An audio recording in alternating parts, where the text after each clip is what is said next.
Hey, it is Randy Miles back with Mansa Musa from moneysmartlife.org. And Mansa, we're going to talk about something that I think everyone has experienced in a negative way, one way or another, including yours truly, staying up at night, worrying about debt. So that's what we're going to talk about today.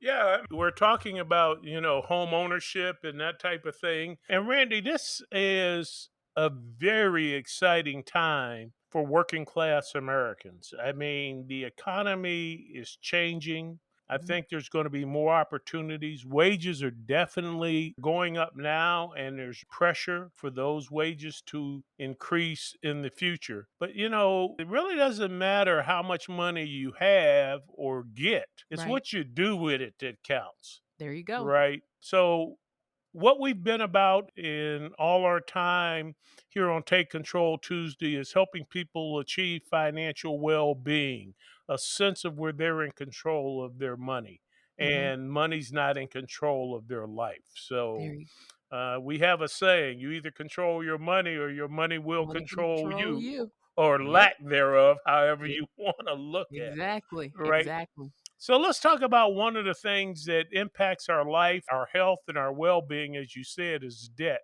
And here's one of the things about debt: debt is very seductive.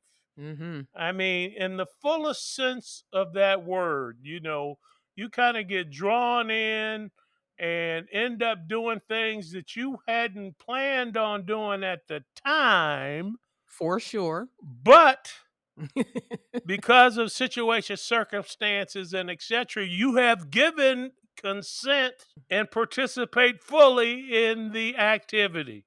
Now, what debt is a pledge of your future life force to do Wow. what it takes to satisfy the obligation, right? If I get a mortgage and I got a 30-year mortgage and that mortgage payment's $1,000 a month, I'm promising that for the next 360 months, I'm going to pay that $1,000. Yeah. And I also implied with that promise is I'm going to do whatever it takes to get that $1,000 in order to pay that mortgage, right? Right. And that's Right. your time, talent, and energy. That's your life force. The other thing to understand, there's good debt and bad debt. For Hmm. example, buying a house using a mortgage may be a form of good debt. Going out and jacking up a credit card at a designer shoe store might be a form of bad debt. Yeah, I think so. So here's the thing, debt is easy to get into. It's especially easy to get into if it's tied to a need.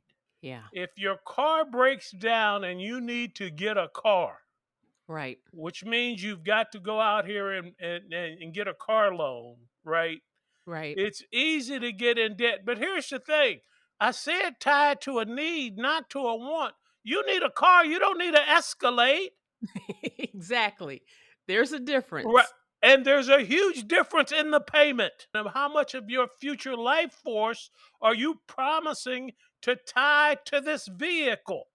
But here's what we think about, it's only X dollars per month, Yep. right? That's what we We think. figure Right. we can fit that into our budget somehow, and that's how we look at it. Not as the whole debt. So we wrap up with this. The simplest rule of thumb, stay out of debt. Yeah. You're the only one that can put you in debt, assuming there's not some legal judgment from a partnership or some other unique Exactly. circumstance. You're the one that signs on the dotted line. You're the one that slaps down the credit card. That's you. Stay out of debt. Increase your freedom when you do that. Wow. That just hit me in the heart.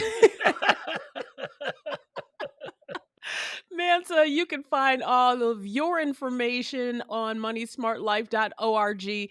And also for archives, head over to my website, takecontroltuesday.com. Thank you so much. Thank you.